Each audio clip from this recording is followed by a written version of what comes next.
Hey, what's ready? Welcome back to News Dose. And, typically, I expect nothing. I mean, absolutely nothing from these PlayStation State of Plays. I mean, you all know how I am. I always spread caution when it comes to these events because, more often than not, they leave gamers underwhelmed. So I just go in with the hopes that they'll show at least, something that I'm interested in. But this time, it was different because they showed a whole lot of somethings that I'm interested in. I mean, I was pleasantly surprised, and I walked away and I thought to myself, is this actually the best state of play ever?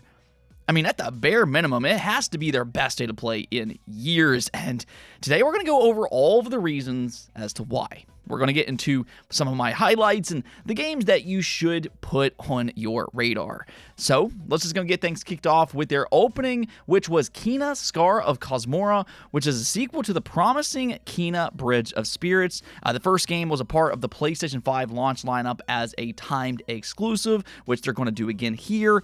And back then, it got a lot of praise, not only because of its Pixar-like graphics, but also its charming world and its characters. It was loosely inspired by the Zelda series, and while it never really reached the same peak as its visuals did, it was still a good, solid game. But that's kind of the thing. It was a new IP from a brand new studio, and now with that experience, they might be able to churn out an even better game that's even more ambitious. And if anything else, it does look really good so far, and it will be out in 2026 again as a timed PlayStation exclusive. Clearly, Sony sees a lot in this studio, and historically, they do like to partner with studios for a number of years. They did the same thing with Naughty Dog, Insomniac, Guerrilla Games, and Sucker Punch before eventually acquiring them, so it's interesting that they seem to like Ember Labs just so much as well. Now, they also gave us an update for several of their live service projects, and this was right around the time that I started to become a little bit concerned. I was like, oh boy, here we go again with yet another mediocre state of play. I mean, we got some gameplay for Ghost of Yotei Legends, 4-Loop, and later in the showcase, Marathon as well. Honestly, none of these games impressed me whatsoever, but I will mention them just in case you're looking for a new multiplayer game, and who knows, maybe one of these three games will be a breakout hit. That's kind of the hope for Sony. They're just throwing so many of these live service projects at the wall in hopes that at least a few of them will stick, and I guess we'll see. What did grab me, though, was the several games that are set to return. That includes Legacy of Kain Defiance Remastered. Ever since Embracer Group acquired Crystal Dynamics, they've been on a mission to remaster a lot of their dormant games, which honestly, Square Enix probably should have done in the first place. It's easy, smart money, and the Legacy of Kain series is really interesting. I think for a lot of people, these are basically brand new games for them, and I think the new remastered visuals have actually aged very well. So it's cool that it's getting its final chapter, and it will be out on March 3rd, so right around the corner. Now, the leaked Rayman 30th Anniversary Edition also showed up. In fact, this is more of a collection because it includes 5 different editions of the original title, including a never-before-playable Super Nintendo prototype. It also comes with various quality-of-life features, and hey, you Rayman fans out there finally have something to celebrate, and it kind of sounds like there is more to come. I mean, I'm crossing my fingers, but this is at the very least a good start. Even better is that it'll be available tomorrow through digital storefronts. I'm still kind of hoping for a physical edition, but we'll see.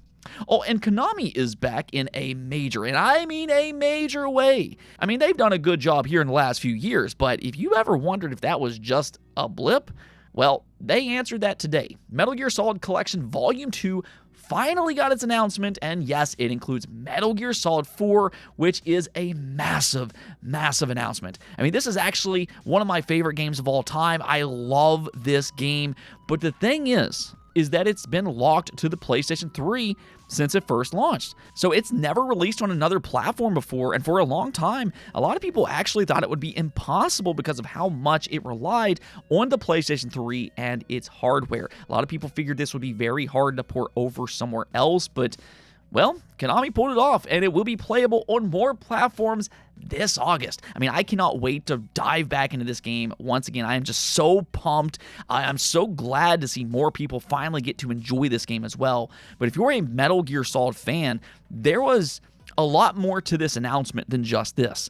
Peace Walker is also included in this volume, which is a great game. It's an old PSP title, but it never really felt like it made sacrifices to be on a handheld. It feels like a true console Metal Gear Solid game. And then they also updated the Volume 1 collection to include higher resolution for both Metal Gear Solid 1 and Metal Gear Solid 3. So us Metal Gear Solid fans are eating very, very well right now. And actually, that wasn't even all, because they also announced Darwin's Paradox, which is a 2D puzzle game inspired by the Metal Gear Solid series. Yeah, I mean, you can see from the trailer, it's kind of goofy. You play as an octopus. But honestly, I think this game looks great. I mean, really, I'm going to probably pick this one up day one. And that's not just because I'm a fan of the Metal Gear series. Yeah, I mean, yeah, that plays a role, of course. But more so, I think this actually looks like a very fun game, and I miss the days when publishers did things like this. You know, not every game necessarily needs to be a big blockbuster title. It's also good to be creative and have some of these smaller type of experiences as well. I mean, really, this is actually one of the big standout games for me during the show. I know not everybody's going to feel that way, but I think this one looks excellent. It will be out this April, and there is a demo that's available right now. Again, though, Konami still wasn't finished yet. They're also bringing back Castlevania with a brand new 2D game. And this has been in the rumor mill for a long time, but to see it in action was mind-blowing. I mean, it's got a creative art style to it, but I think it actually suits its atmosphere. And the cool thing here is that Castlevania Belmont's Curse, that's the title, is being developed by a proven studio, being Motion Twin. And for those that don't know, they're behind Rogue of Prince of Persia, and more importantly, Dead Cells. I know a lot of people consider that game to be a masterpiece, and hopefully they can bring their excellent gameplay over to the Castlevania series as well. Now, we don't have an exact release date just yet, but it will be playable sometime in 2026, so Castlevania fans, let's go.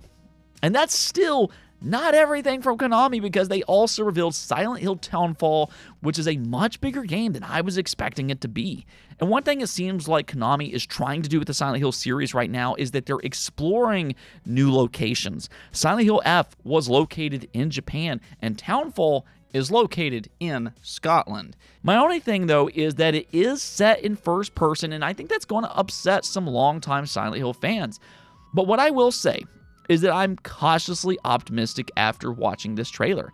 I mean, I said the same thing about Silent Hill F because I know a lot of fans weren't convinced by its trailers either, but the way I look at it is kind of similar to how I view the Resident Evil series. Resident Evil 7 shifted over to first person, and yeah, I prefer third person myself, but it still turned out to be a great game, and you can even make an argument that first person lends itself to more immersion.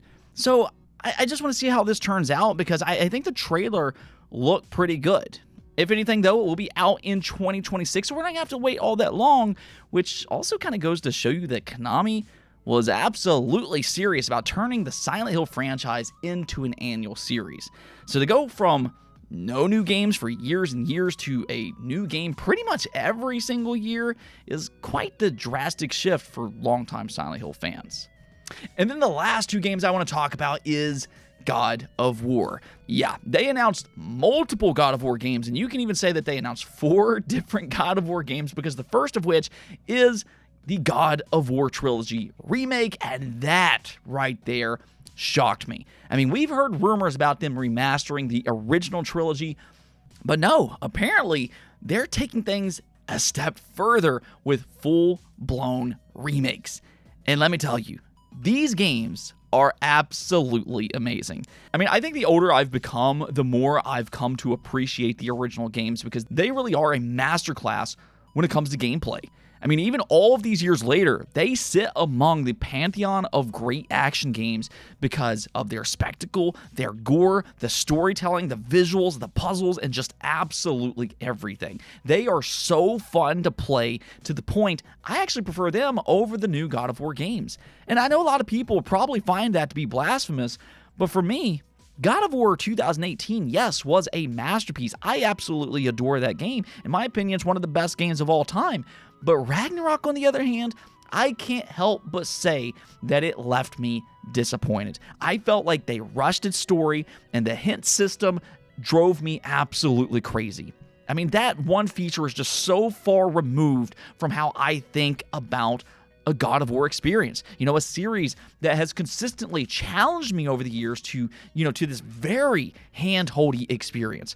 I was so underwhelmed by Ragnarok, and it's why I view the original trilogy as the superior God of War experience. And now to see that they're doing remakes for those games, I think this could potentially be incredible. Now, to be completely fair, I do think that they'll probably censor some of the stuff that was in the original games. If you know, you know. And that will likely become a controversy if and when that gets confirmed. But these games are still masterpieces with or without that, in my opinion. So I just cannot wait for them to show some gameplay. But unfortunately, it sounds like it's probably going to be a long wait. However, they also shadow dropped the widely rumored 2D God of War. This is Sons of Sparta, which goes all the way back to Kratos as a Spartan when he was a kid. We also see his brother in this game, and I'll be honest with you all, I am not sold on this game just yet. I mean, it looks okay.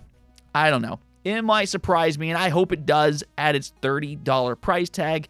I mean, clearly, they must think highly of it to price it that high, and I hope for a good reason.